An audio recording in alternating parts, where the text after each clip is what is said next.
அருமையான பிள்ளைகளே, உங்களுக்கு தேவன் திராணியை கொடுத்திருக்கார். என்ன திராணி தெரியுமா?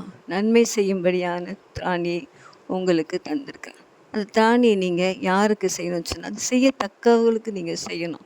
முதலாவது யாருக்கு செய்யணும்னு சொன்னால், உங்கள் குடும்பத்துக்கு, பெற்றோர்கள் தங்கள் பிள்ளைகளுக்கு, பிள்ளைகள் தங்கள் அன்பான பெற்றோர்களுக்கு, இணையதள பந்துகளுக்கு, வேலை ஸ்தலத்திலே உங்களால் இயன்ற உதவிகள் உங்கள் திராணி இருந்தால் மட்டும் நீங்கள் செய்யணும். திராணிக்கு மேலாக நீங்கள் செஞ்சுட்டு பின்னாடி நீங்கள் கஷ்டப்படக்கூடாது.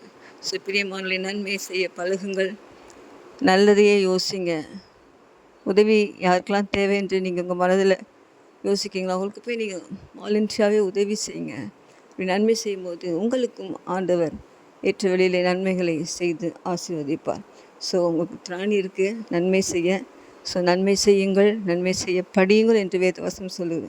ஸோ நன்மை செய்து நம் மற்றவர்களுக்கு ஆசீர்வாதமாய் மாறுவோம்.